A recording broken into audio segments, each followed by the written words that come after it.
Okay. Welcome back, folks, to another episode of Full Court Dreams, the Underdawgs Voice. Today, we have my princess from Newtown High School. I call her Princess, y'all, because that's how she act. But today, we have, as a guest, Nasia Hart from Newtown High School. She is senior, be going to college this year. So everybody give it up for Nasia. And you should know me by now. I am your host, Coach Q, Coach Quillins, whatever you prefer. So, Nasia, how you doing today?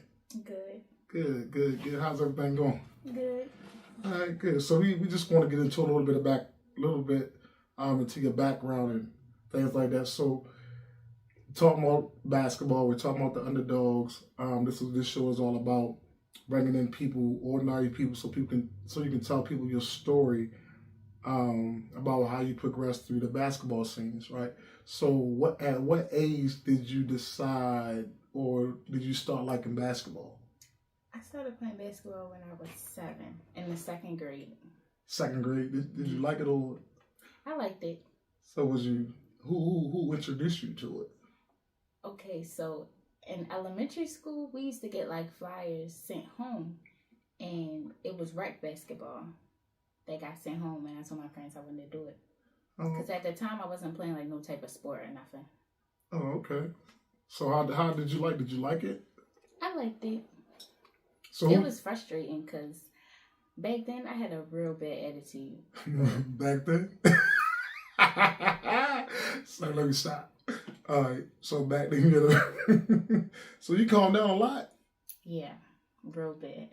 Oh man, so basketball helps you with that? Mm-hmm. You think? Yeah. Getting all that energy out and stuff like that, help you out with that. So who was your coach back then? Do you remember? No. I had so many different coaches back then. Oh. We played Owens Mills, right? Adrico. Oh, over in Woodlawn. Mm-hmm.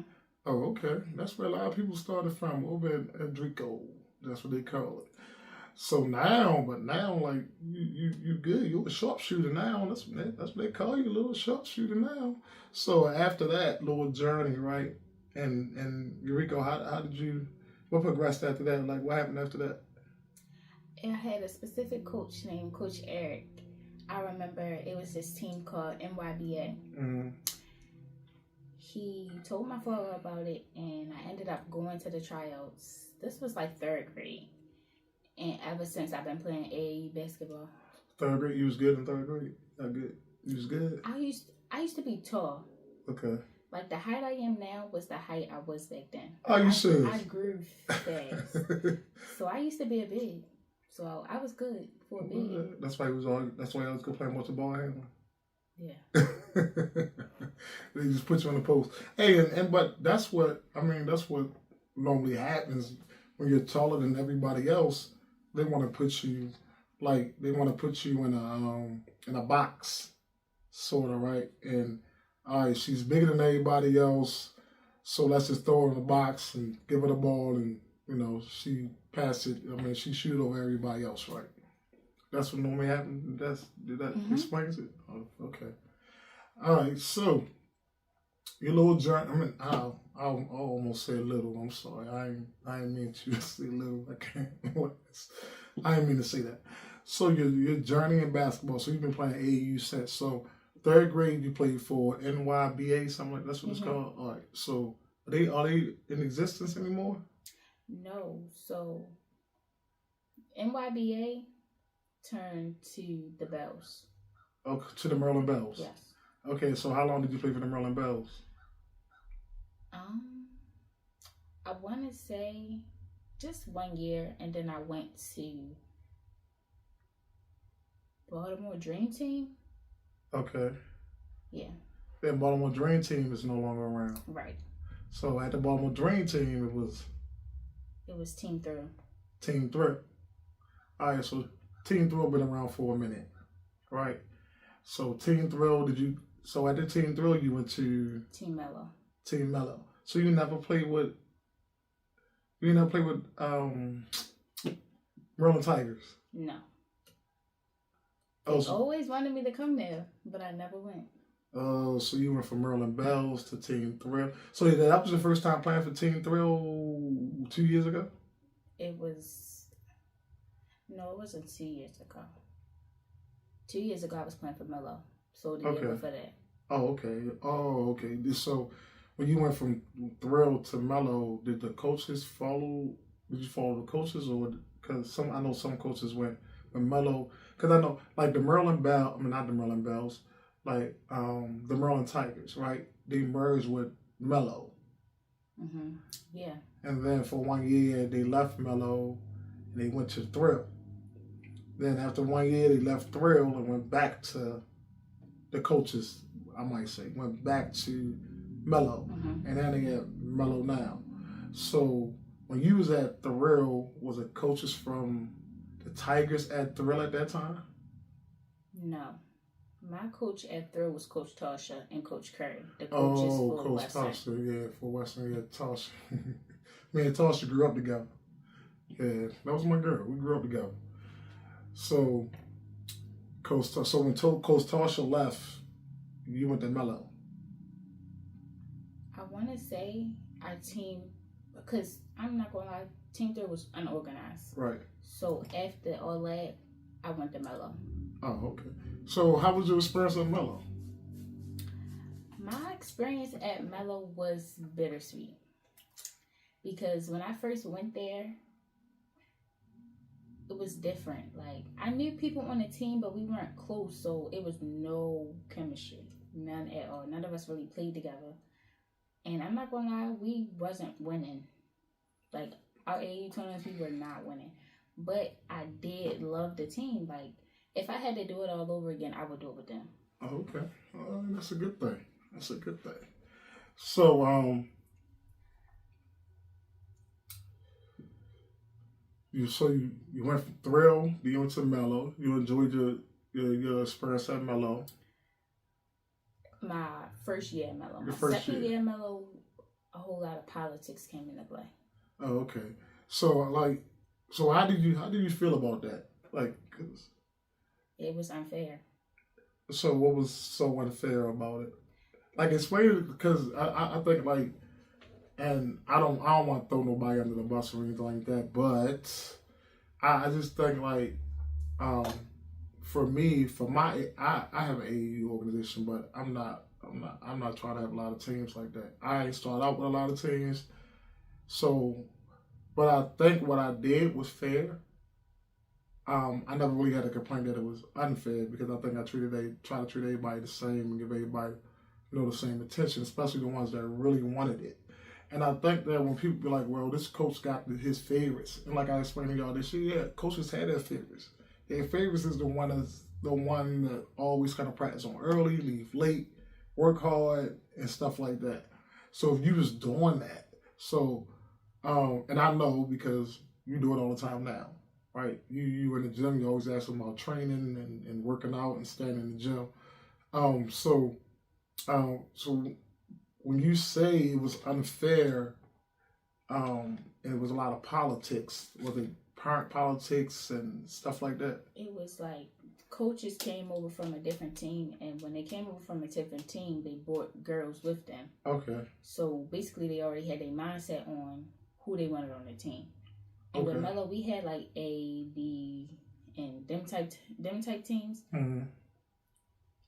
I remember, was Thrill? I think Thrill went to Melo. Yeah, Thrill went to Melo. Right. Because like I said, the Merlin. Right, because I used to put on the lawn on Thrill. Right. And I was on the A team, the circuit team. Right. We went to Melo with new coaches. I was not on the A team no more. They already had their picks on what girls they wanted. So was that where you felt like you was the underdog at that time? Like, yes, because I was there, and the team I had, we were winning. I was there. I felt like I was overlooked. Okay, so that's what this is all about. It's about you getting to that point to where like you feel as though that you're overlooked. Now you're the underdog. Now you got to work harder to try to prove yourself. Even when you was on a B team, like they put you on the B team, right? So on the B team, like, did you accept your role, or like, did you feel some type of way and wanted to prove everybody that you belonged on the A team? My team, everybody was the same. Okay. Everybody played the same position. Like my last year at AU, we had no big. When I say no big, I mean no big. Like our tallest girl was like 5'9". Everybody was the same. So yeah, I had to work hard for my playing time because everybody did the same stuff. Mm. Yeah, that's how it almost got like that with me a couple of times in the past couple of years, where like it's hard to for the last past couple of years it's hard to find bigs, right? I think that today's game for the young girls is guard dominated. Like this year, we had our whole team was mostly guards. We didn't really have a big this year. We had Jewel knees and ankles. So some games we didn't even have her. Like mostly all our team was guards, but we had some guards that was like 5'11" and 5'10" that, you know, so we played it like a positionless type of offense style, a game. And I think it worked, but I mean we lacked on some rebound and stuff. But like you was a big help on the boards, like rebounding and stuff like that. Like you had a lot of offensive rebounds especially, but you became, you know, one of our top rebounders as the season went on because we didn't have that, you know, that big and stuff like that. You know, we had you and Chase. Then when Chase whatever off the team, it was like Addie, and then Addie needed help with rebounding, so everybody, you know, chipped in to rebound. Now you go and you play at Team Melo your last year, right? So you feel as though that you're the underdog and you gotta work hard.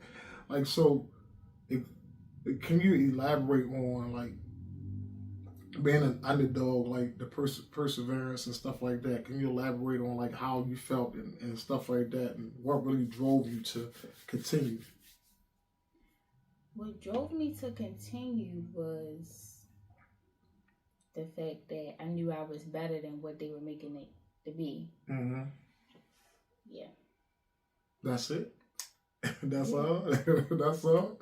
You was better than what it made, and did that make you play hard? Did it like make you play harder? And so did you set goals for yourself after that? Like, all right, since they're gonna do that to me, I'm gonna work hard at doing this many times a day, or I'm gonna work hard at doing this. You know what I mean? I'm gonna work more on my shot. I'm gonna work more on my ball handling and stuff like that. Yeah, I tried to work more on ball handling and my shot. Okay, so AU wasn't that good for you for your last year. So now we're in high school. So your first year in high school, right? You started at Newtown, right? Okay, so your freshman year in high school, how was that? COVID. Everybody COVID, right? So you barely played anything like that, right? Play. Nobody played that, right? So all right, our 9th grade year, COVID. 10th grade year comes around, right? We back in school, COVID over almost, or COVID over. So now we're getting back into the scene. So even during the time of the COVID, did you work out? Not how I would like. Before COVID, I was every single day. I had no breaks. It was rec ball, then it was AAU, or in school back to back to back. So when COVID hit, that really hit. Like I was not working out. I gained weight and everything. So all right. So let me ask you this question. So at a young age, you played a lot, and this is one question I want to ask. Like, did you feel burnout? Like, did you feel like you was getting tired? Did you feel like you was doing too much? Yeah. And you ain't never expressed that. No. And see that, and that's parents out here. Trust me when I tell you this. Because I had a lot of people ask me, can my daughter do this? I'm like, dude, at a young age, your kid is going to get burnt out. They ain't going to let a game no more once they get older. They ain't going to want to play. And if they do play, they going to date. Like, for most people, I'm not saying this probably don't happen to everybody, but they get tired of the game. Like, the joy comes out of it because now it becomes a job instead of having fun, right? Because you got into it because you wanted to have fun. Like, so people ask me, yo, why? I'm like, yo, I don't have my girls playing all year round. Like, we don't. I give them a break. Once August come or July come, our last tournament, I say, yo, get out my face. Like, Right. go play another sport. Go do something else. Either this, go work on your body, get your body strong. You get ready for high school. Leave me alone. Like, that's what I need you to do. Like, take some rest right now because just like you said, it goes from high school basketball, right after high school basketball, AAU, and this summer, then somebody trying to put you in some type of summer league, something like that, and training and stuff like that, and it's right back to what? Fall league now. Now I want you to play the fall league. And people ain't understand, like, yo, why you not putting these girls in the fall league? Because, for one, they just got out of AAU. For now, they need to rest. For now, they need to work on their bodies. They need to get stronger and they need to get in shape. Right? And then for now, like, I'm not rewarding when I tell people, well, we got workouts, or we're going out on the field to get in shape, or we're in a weight room, and then four or five girls show up. Like, why I'm going to reward the whole team with playing in the fall league when I only got 4 or 5 girls showing up for weight training and conditioning? Right? So, I get that. But, again, Prince, understand, what she's saying. Like, she was getting burned out. She was getting tired. So, do you think that year not playing on that COVID year benefited you? No, not at all, because I wasn't working out at all, at all. I was just laying in the house eating. Mm-hmm. So, for me, our girls... So, when it first happened, we couldn't do anything. Then the girls like, Coach, can we go outside? And I'm like, I don't care. When we found out, like my girls used to travel to outside basketball courts. And we used to just have fun. Like, it was kind of like workouts, but it was like, y'all just play pickup. So that's how they stayed in shape. And then when everything kind of like started opening back up, we was the only team in Pickup USA. I would rent Pickup USA out for them. Like, everybody just bring $25. And we'd rent Pickup USA out, and the girls would be in there just playing pickup and working out. So we kept our girls working. Excuse me. All right, so after COVID, 10th grade year comes, you at Newtown, right? So how was it your 10th grade year at Newtown? So in the summer before school, we had workouts. So I got a little familiar with the girls and the coach, but I was scared because that was basically my freshman year. Okay. And then I was mad because I missed out on the whole year. It was different. Yeah, y'all don't get that year back. Y'all, it ain't like college. Like, before I got to high school, I had a dream like, oh yeah, I'm gonna hit 1,000 points. That year came. that COVID took that year away. I knew I wasn't getting it. 1,000 points. Yeah. So how much did you average a game? 10th grade year? Yeah.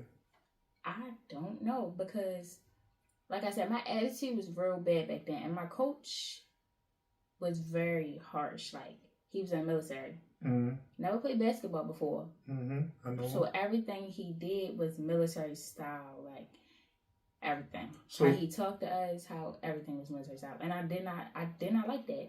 So, but he kept you all in shape. Yes, he definitely kept us in shape. Though. I will say that he definitely kept us in shape. Up and down the steps with bricks, we running outside, hills, everything. Man, I know. So, I mean, I know his coaching style. A couple of my girls that played with him before, so I know his style was kind of like military like. So you got 10th grade. How did y'all do? Like, how did the team do? Honestly, 10th grade, we really didn't have a big team. It was really like me, Janiyah, Jelaine. Eddie was hurt. I think Jewel was hurt. We did okay. Yeah, Addie stayed hurt. She played for me AAU. Oh my gosh, dude. We went to Florida. She popped a dog on shoulder out of place. I'm like, how did you do that? I need to drink a lot of milk. I don't know. So, got 10th grade year. Was you starting that year? I was. The 10th grade year? So, your whole high school year, like 11th grade year, was you starting? Yeah, my whole years I was starting on varsity. Okay. Has any time, like your 10th grade year or high school, you felt like you was the underdog?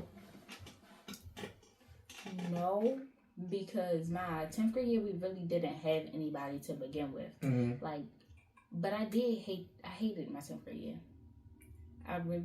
My 10th grade year honestly made me not want to play no more. Wow. It really made me not want to play. So what changed? My 11th grade year, my teammates. Okay. So who came in the 11th grade year? Basically the whole JV. Oh. Like everybody was my age, Mm-hmm. but I was always on varsity. I was never with them on JV. Oh, okay. So once they came to varsity, it got fun. Okay, it got much better. So yes. you go. So how was your 11th grade? Your 11th grade season was good, decent. My 11th grade season was good. It was good. My team was fun. It was good. We did good in our games. It was good. We had the same coach, but I didn't really dread it because of my teammates. Oh, okay. So that year, 11th grade year, did y'all feel as though as a team, y'all was the underdog as a team, or how did y'all feel? I definitely felt like we was the underdogs because everybody felt like, oh, we not going to beat this team, or we not going to beat that team just because it's Newtown. But Newtown had a lot of success. Right. Newtown was one of the most successful programs in Baltimore County this year, right? They won if you go in that gym, it's banners of regional girls basketball championship, boys championship. So it's a good foundation there, and that foundation set the stage for your remarkable high school career. But as we know, high school can be challenging, right? Mm-hmm. So what were some of the things that you encountered that, and how did you navigate through those things? My biggest thing was my confidence. Okay.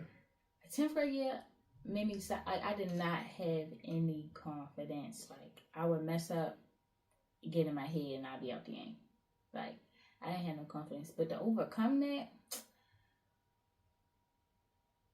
I just started playing basketball. Like, I stopped worrying about the outsiders, and because I used to also be nervous. Mind you, my 10th grade year was like my freshman year. So right. When people would come to the games, I felt like I had to prove myself and everything. I stopped caring about all that. Okay, that's that mentality that people need to have. Like turnovers, I ain't worrying about that. It's turnover, next play. Yeah, but I didn't get like that until my 12th grade year. Okay, so let's dive into that a little bit. All right, 12th grade year coaching change. I come in the building, right? I come in the building. We have a meeting. So how did you feel at that meeting? And you could be honest, because we talked about this before. I mean, let everybody know. I mean, you can be honest. I did not want a new coach. Like, don't get me wrong. I dreaded my last coach, but I knew him. I knew his system. I knew how he was. Right. And then, mind you, my senior year, I did not want a new coach. Right. And that's understandable. So I was not very welcoming to Coach Steve. Yeah, sure wasn't. But you know what I told people? I said, in order for me to get this team on track, I had to go through you. That's what I told people. And you know, when I had a couple of college coaches coming in, when we was able to work out and watch, they said the same thing. I said, look and see who do I. I told the college coach, if you look at that court right now, who's in control of it? And they would say you. I said, so this is my first year coaching up here. So guess who I had to get to in order to be able to draw everybody else in? They said her. And I was like, exactly. So that was my first thing with coming up there, that I had to build a relationship with you so you could trust me. And if you trust me, everybody else would. Even though we had some girls that played for me on the team already. But like, you was the one that I had to reel in and really build that relationship with in order for everybody else to be like, okay, let's get that started. So after that, after you got over your thing, so how did everything go for you then? Like after you got over your little princess moment? Everything was good. Like, I will say the one thing that you did do that the other coach Steve never did, like, you're the reason I'm going to college and playing basketball. Like, if it wasn't for you, I would not be doing that at all.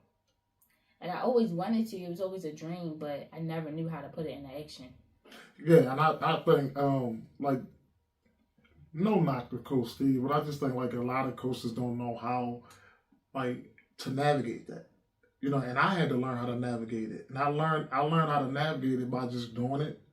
Like most of my girls that played for me that wanted to go play college basketball is playing college basketball. And it's because I said if I'm going to do this for them, and if I'm going to coach, I'm going to help them get to where they want to go at. Right? That's my job. That's my job, like to get you better.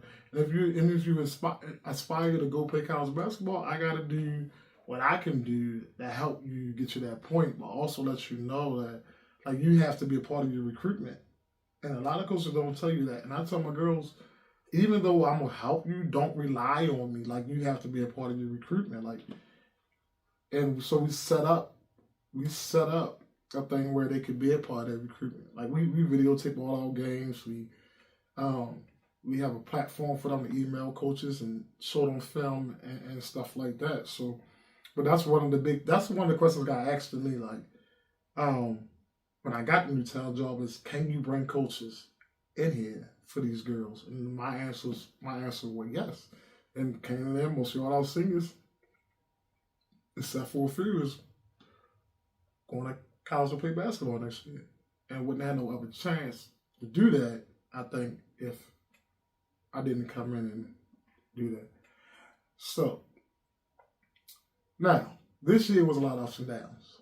Right? We had a lot of ups and downs on the team this year. But that's what great teams have, ups and downs. Like, it's no team I haven't been on where everything didn't run smoothly like we would want it to, right? But it turned out okay. We was one of the best seasons ever, 18-5. And then, like I tell people, I said the only reason why we lost most of those games because I had to discipline people. Right? We was at full strength on games, we probably would have went undefeated. But that being said, what was the most daunting thing for you this season, and what was the most enjoyable thing for you this season? The most daunting thing was how we kept losing players. Okay. For different reasons. Right. But the most enjoyable thing was, honestly, like, when we cut all the outside things out and we had our team. Right. Yeah. Right. So, in that aspect, like, when we started losing players, right? Because I think we was the best team in the county. Like, on paper, we was, and I always say this, on paper, we was the best team in the county, but then it came to us, like, settling down just to be the best team. So, as we lost those players, did you felt as though that we became the underdog then? Definitely. Because the players we lost, they made a difference on our team. Right. So now we going throughout the season, right? So we're going to talk about the process of how you going to end up where you end up next year for college or whatever. But going through the process of the season, and here's is what I remember, because what I always told you, I needed a leader, right? And I told you player-led team is better than the coach-led team. Player-led team is going to win championships. Now, you was one of the captains, along with Mingo. The first time I seen your fire, like, is when I think we lost to Pikesville. In that game was like, if we win that game, we win the counties, right? If we win that game. And after that game, you were so emotional, and you just got on everybody. And so what was going through your mind at that time? Because I'm just like, we weren't a team. Like, we were not acting like a team as one. And I did not like that because, especially since I'm a senior, that was my last year. That was the last chance I had to play against them. The last time I had a chance to go to county. So it hurt. Yeah, and I felt that. I really did. I really did feel it.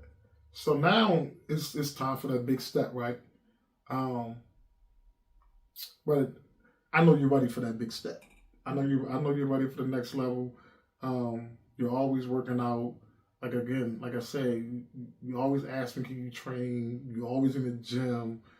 Like, you slim down, right? So you're getting your body and stuff right and ready for the next level. To me, you're getting faster. Honestly, in workouts, you can go, I need you to go a little bit more game speed, like, right? So you're going to work on your ball handling and stuff like that to get you ready. Because when you go, he gonna put you at a 2. And you might gotta play some 1 sometimes, but so you're gonna get that ready. But you have a good IQ, have high IQ for basketball. So you have a high IQ for basketball. So I know you're gonna be ready for that, right? And I find it very inspiring that you went through everything you went through and you still came out on top. Because I guarantee half them girls that you played with at Melo, that they picked over you, where they at right now? You don't know. You don't even know if they went to school right, to play ball right. I know one person went to college to play. And went on that team. Mm-hmm. One. And you're the second, like, one. Savannah went. Was Savannah on that team last year with you? She older than me. Oh, that's right. So she didn't play on your team for that? Mm-hmm. Oh, okay. All right. So, it's clear that you're determined in passion, right? And you have a passion for the game, right? So, as you look forward to your future, like where are you going to school at next year? Penn State York. Penn State York, right? Good school academically and everything. So, what are your goals both on and off the court, academically? Like, what are your goals when you get to Penn State York? I plan on basketball-wise? Basketball-wise, off the court, academically, stuff like that. Well, basketball-wise, my goal is to hit 1,000 points since I couldn't do it for high school. Okay. And basketball-wise, academic-wise, I am going to leave out of there with my bachelor's degree in psychology. Okay. Psychology. There you go. Have you ever think about being a coach? Yes, definitely. I would definitely be a coach. Yes. I can see it. Everybody on the team called me a mom. Right. I just feel like I would be a great coach. Yeah, you probably would. You probably would. So you're talented, your work ethic, you had that underdog spirit that, and I see that like when people doubt you or your teammate, you really go hard for it. And I think about the what game was it? Our last game. Hereford game. Like that hurt. Yes. Right. And I wanted that for y'all so much. But y'all came out firing. Like that game was close all the way to the third quarter. Till the end of the third quarter, and then fourth quarter came, and then it got a little out of hand. Because we didn't stick to our game plan. Things started, we started taking rushing shots and turn the ball over because we wasn't taking care of the ball the way we was doing the first 3 halves and, things like that. Knowing that's your last season, that was your last season, how did that loss, make you feel? That made me feel terrible because not only was that my last high school game, I would never play with them same girls again. Mm-hmm. And them same girls made me fall in love with baseball again. So that really hurt. Okay. All right. So, thinking about Penn State. So let's talk about how you got there. So let's talk about your journey from, all right, now you high school, we're in high school, you're working out and stuff like that. So how did you end up going to Penn State York? Because I was uploading videos on Sports Recruit. Mm-hmm. And the coach found me. I don't know how. You talked to him first? What I tell you, I told y'all, if you send out emails and I'm going to do the same. Yeah. I was uploading videos on Sports Recruit, and he kept looking on my page. I can see when the coach viewed my page. He kept viewing my page. And then he eventually emailed me. So after he emailed you, you got invited to come to the school. Mm-hmm. Right? So we went up to the school. I remember that day it was raining hard. I was doing 25 on the highway. It was raining hard as I don't know what. So we went up to school. We visited the school. We went to the game. So how was that experience for you? It was fun because it was now my dreams are turned into reality. Right. I didn't think I was going to actually go to college and play baseball. because I didn't know how to get there. Okay. Now we get up there, we have fun, we meet the coach, and then he comes to one of our games, and I think you performed real well in that game also. Right. So you in all with your experience, like you embody that underdog mindset, right? Are you going to keep that mindset going forward? Yes. Because it seems to work. Mm-hmm. So, another question. So, what do you think an underdog means, like, to you? Like, what is the essence of an underdog to you? Someone who works hard. Someone that's overlooked who works hard to be seen. Okay, great. So Nasia, it's been an absolute pleasure to have you with us today. I'm really, really proud of you, and I just want to let you know that, like, you work hard in practice. You went hard every day in practice. Sometimes it may look like, but I'm like, oh, that's how she's good. I think you're one of the best defenders. I like how you play defense. But again, I'm so proud of you and what you achieved. And believe it or not, before I even came to the school, I knew who you was. I talked to you before about you coming to play with me for AAU. So I knew who you was. So my eye was always on you. But your dedication, your perseverance, your heart, all that represents an underdog. Right? I thank you for coming on here and sharing your story. I wish you luck at Penn State. And trust me, it ain't not but 2 hours away. So I'll be up there and I'll be checking on you, making sure you're doing the right thing. So I really appreciate you coming and sharing your story. Hopefully to help some young lady out there, some parent out there to help their child navigate being a young age, like you talked about, and really letting them get some rest and stuff so they won't get burnt out quickly. And just about persevering no matter what you're going through. It's about persevering, keeping your head down, and just keep on going. So I really thank you for coming in. And to our listeners out there, I want to thank you for tuning in. If Nasia's story has inspired you or anything, remember that the underdog's journey is about more than about the battles in the arena. It's about the spirit which you face in the aspects of life every day. So don't forget to follow and subscribe on Spotify, Amazon Music, iHeart, YouTube at Coach Q for more stories like Nasia's. And so Nasia, you want to, just in case anybody want to follow you, you want to put your social out there or anything like that so somebody can follow your college career, get them NIL deals and things like that. My Instagram is NAABBYY_. All right, that's Nah, baby. Nah, baby. Told y'all she a little princess. Told y'all she a little princess. So, until next time, people, keep fighting, keep dreaming, and always believe an underdog always has their day.